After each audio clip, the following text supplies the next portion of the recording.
लाहौर में एक दिन में 15,000 रेस्पिरेटरी केसेस रिपोर्ट हुए हैं।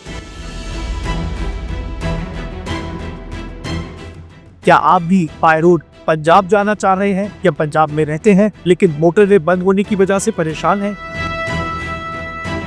और जानना चाहते हैं कि आखिर ऐसा क्यों है? इस सब की वजह है स्मॉग, एक ऐसा धुआं जो देहरी से लेकर लाहौर तक और अब इस्लामाबाद तक भी पहुंच रहा है। वैसे कहने को स्मॉग सिर्फ एक वाइट धुआं है जो स्मोक की तरह है, लेकिन देखते ही दिखते ये धुआं रात तो क्या दिन में सूरज को भी शर्मिंदा होने पर मजबूर कर देता है। इससे पहले कि हम आपको स्मॉग की मजीद डिटेल्स दें, आप हमारे पेज को सब्सक्राइब करें, हमारी वीडियोस को लाइक करें ताकि आपको इस तरह की इंफॉर्मेटिव वीडियोस मिलती रहें। स्मॉग की सबसे बड़ी रीजन एग्रीकल्चर बर्निंग है, जिसके अंदर इंडियन पंजाब से लेके पाकिस्तानी पंजाब तक अलग अलग फार्मर्स अपने एग्रीकल्चरल वेस्ट को आग लगाते हैं, जो कि धुएं की सूरत में स्मॉग के अंदर कंट्रीब्यूट करता है। और सिर्फ स्मॉग ही नहीं, पूरे पंजाब के अंदर ये धुआं 40% कंट्रीब्यूशन करता है पोल्यूशन की तरफ। इसके अलावा इंडस्ट्रियल एमिशंस, व्हीकल एग्जॉस्ट और प्रॉपर वेस्ट मैनेजमेंट का ना होना भी पोल्यूशन और स्मॉग को बढ़ावा देता है। स्मॉग की वजह से रेस्पिरेटरी डिजीजेस और क्रॉप डैमेज में इजाफा हुआ है। यूनिवर्सिटी ऑफ पंजाब की रिसर्च के मुताबिक स्मॉग की वजह से अब तक 1,37,000 से ज्यादा केसेस रिपोर्ट हो चुके हैं हॉस्पिटल्स में। स्मॉग लोगों को अस्थमा, कार्डियोवैस्कुलर डिजीजेस और कैंसर जैसे मसाइल ले रहा है। Lahore chamber of commerce and industry के सर्वे के मुताबिक उनके 75% रिस्पोंडेंट्स ने रेस्पिरेटरी केसेस के बारे में रिपोर्ट किया है और तकरीबन 90% से ज्यादा लोगों ने इंडस्ट्रियल एमिशंस के खिलाफ सख्त कानूनी कार्रवाई करने का मुतालबा किया है।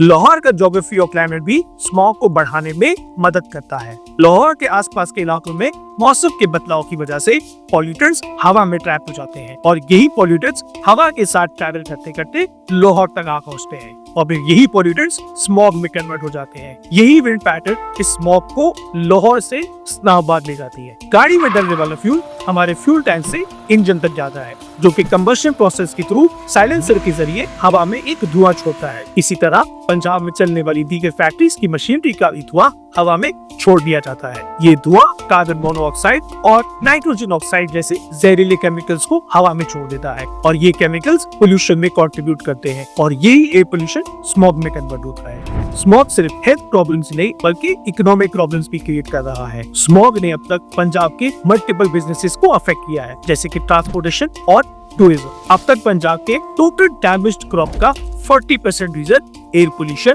और स्मॉग रहा है। एसिड रेन की वजह से पंजाब की सॉइल फर्टिलिटी भी कम हो गई है, जिसकी वजह से हमारे पूरे मुल्क का एग्रीकल्चरल जीडीपी भी कम हो चुका है। स्मॉग से लड़ना सिर्फ गवर्नमेंट ऑफ पंजाब का ही नहीं बल्कि हर इंसान का फर्ज है। लोगों को चाहिए कि वो अपने इंडिविजुअल ट्रांसपोर्ट को छोड़कर पब्लिक ट्रांसपोर्ट को यूज करें। स्मॉग के बढ़ते हुए मसाइल की वजह से पंजाब गवर्नमेंट ने स्मॉग कंट्रोल एक्शन प्लान बनाया है, जिसके अंदर इंडस्ट्रियल एमिशन को रेगुलेट किया जा रहा है और सिर्फ यही नहीं बल्कि क्लीन एनर्जी को प्रमोट भी किया जा रहा है। लाहौर हाई कोर्ट ने भी इस मसले के खिलाफ एक्शन लिया है और व्हीकल एमिशंस के खिलाफ सख्त कार्रवाई करने का हुक्म किया है। अगर आपके पास भी इस तरह का कोई अच्छा ओपिनियन है जिसके थ्रू स्मॉग और एयर पोल्यूशन को कंट्रोल किया जा सकता है तो कमेंट सेक्शन में लिख के हमें जरूर बताइए।